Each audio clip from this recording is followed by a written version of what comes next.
Hello, everybody. I'm a practicing therapist and a doctoral student of psychology.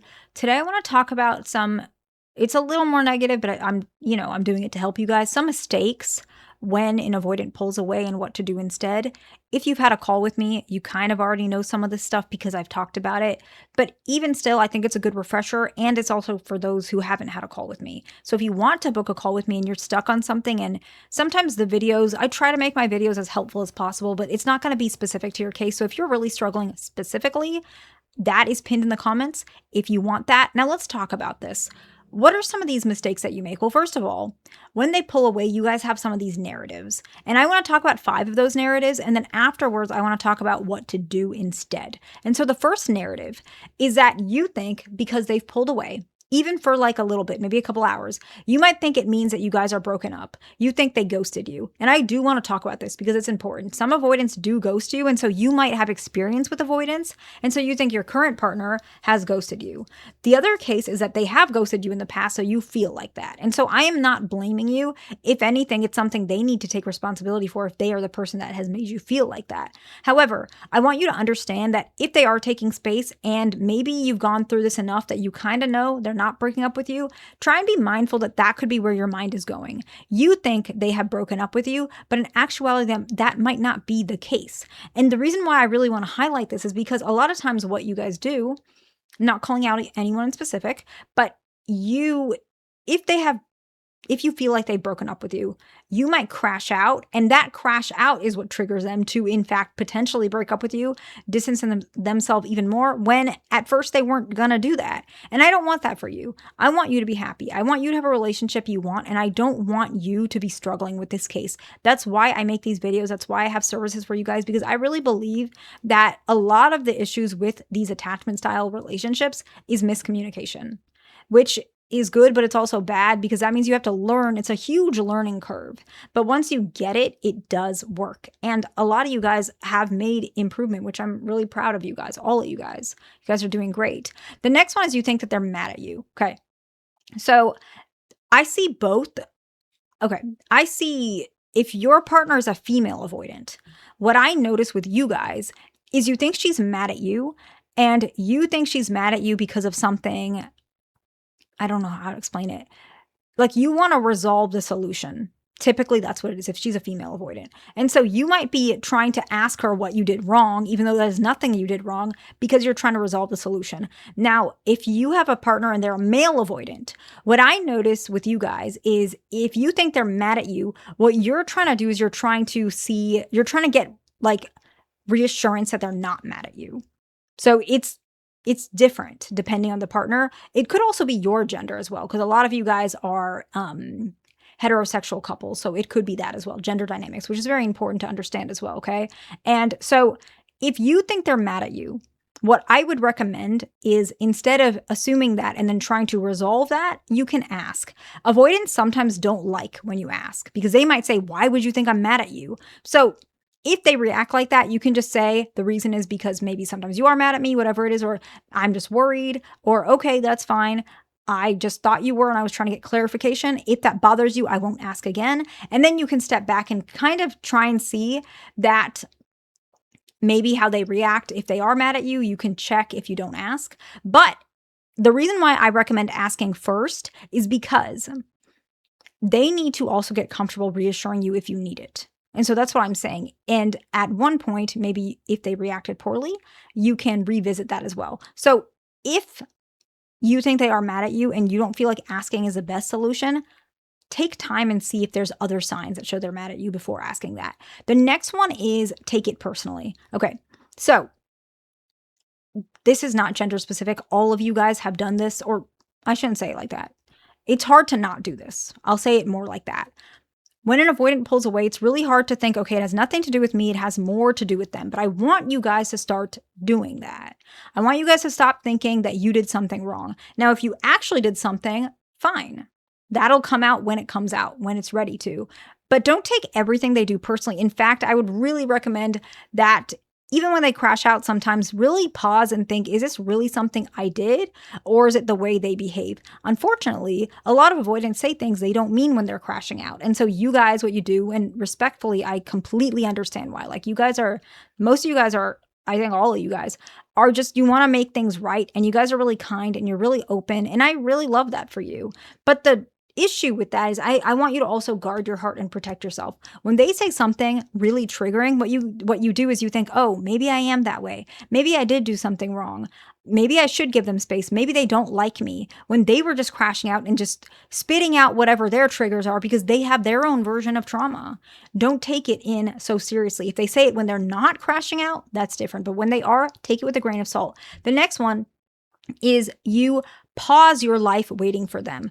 Sometimes you'll be in a situation, and I've had calls literally like this. Like, I just had one very recently. Obviously, I'm not going to give the details, where you guys take a break and then they return. And it can take like literally like 2 weeks. I'm not even exaggerating, like sometimes like a day, but doesn't even matter. The point is, whatever that time period where you guys have a break off from each other, don't pause your life, because very likely, I'm not even trying to make you guys happy, because sometimes you don't even want them anymore, they're going to be back.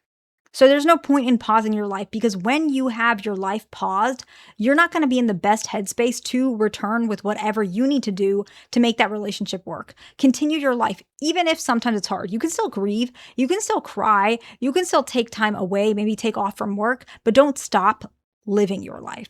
Still show up even a little bit, because when they come back, you will probably regret the fact that you didn't spend time focusing on yourself. You want to be your best self when they come back, so that you can prompt them and they can show up if they need to change, right? You need your strength for when you guys are ready to really prepare for this relationship. And the last one is pull away as well, to give them a taste of their own medicine. It's okay if you need to pull away for yourself. Like, that is different. But if you're doing it to give them a taste of their own medicine, it's going to backfire. Okay, so what do you do instead? Start with curiosity, not accusation. Most of you guys are pretty good with this one, so I'm just not going to touch on it too much. This is not the one you guys hang up on the most, okay? Instead of saying, why are you being distant? You can say, I've noticed that you've been a little quieter. Is everything okay? That will work really well. Again, you guys don't really struggle with this one. The next one is the one you guys do struggle with more, so I'm going to try and focus a little bit more. I talked about it earlier, but it really needs to get in your head, because a lot of you guys still struggle with this. Don't always assume it's about you. I want you to really stop and think, what are the other variables? The most common one is work and like external stress, okay? This is the more common one that I'm seeing, where they react a certain way and you take it as yourself, and in actuality, they just had a really bad meeting with their boss. And then once they're not stressed, they're fine again. And then you come back and you're thinking, I'm really confused. What happened? I thought that he was going to break up with me, and now everything's fine. So that's completely fine. I respect that you feel that way, but I want you guys to understand something.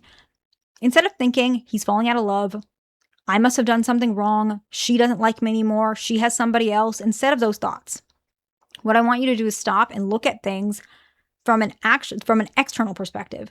What is really going on? Okay, they are crashing out, whatever it is. Okay, they have been really stressed at work.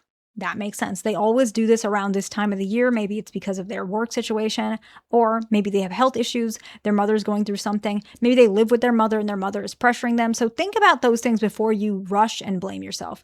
And what you can do is look at it from this perspective. Let's say you guys have been together for 2 years. Just an example. You might say something like, okay, we've been together for 2 years. The likelihood of them just randomly breaking up with me because they're a little bit stressed out is pretty unlikely. Just, it may be likely, but I want you guys to really process what this means, okay? You might think to yourself, this doesn't make sense, or if it does, they will probably tell me. Trust them and trust yourself. And the next point is pick the right moment. Okay, this is the third point, okay? I want you guys, if you still are concerned about them pulling away, pick the right moment to bring it up. Because you probably should bring it up, right? All of these things that you're assuming and things like that, they're partly normal. You need clarification, and they can't get away with not giving you clarification. And so go ahead and pick that right moment. It could be after work is a good one. When they are less distracted by work situations, maybe they're calm.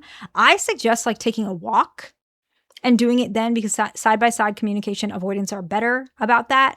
It could be on a small date. I wouldn't say a very romantic one, because you want more positivity, but maybe like a cafe date, coffee date, if you guys can do that, a phone call. FaceTime after work, things like that. Pick the right moment to raise the issue and mention, I have been noticing things are, I feel like you're pulling away a little bit. I feel like I'm concerned about you. I feel like you're a little detached. I just want to make sure everything's okay, whatever it is. Now, the next point is I want you to really listen to what they're saying and don't hear what you want to hear or what you're triggered by. Hear what they're actually saying. If they say, I just need time to recharge.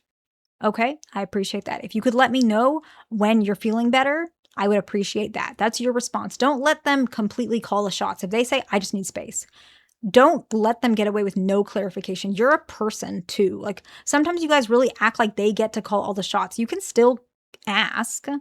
Like that's what you need to do for this relationship to be healthy.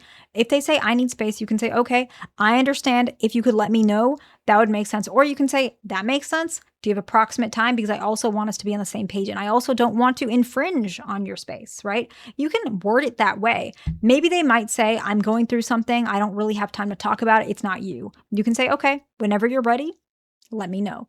They can say, "I'm not really sure what you're talking about. I feel fine." And you can say, that makes sense. I personally feel that there's been something that maybe you're a little bit distracted. But if you're saying that, I want to trust you. But if there is something, please, let me know if you notice anything. I'm just trying to do what's best for us. And it's because I care about you. And so I hope this video is helpful to somebody. Please like, subscribe. I'll see you in the next one.